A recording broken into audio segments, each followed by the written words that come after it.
రావే వచ్చిన మొహం మీద కాఫీ పోయవే. వస్తున్నాను అత్తమ్మా.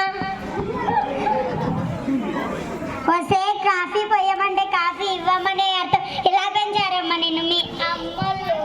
మీ అమ్మ ఎలా పెంచిందో మా అమ్మ కూడా అలానే పెంచింది అత్తమ్మా.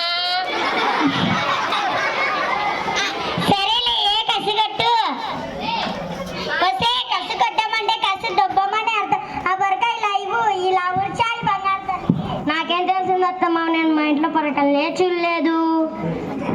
చెప్పు నాకెలా తెలుస్తుందో.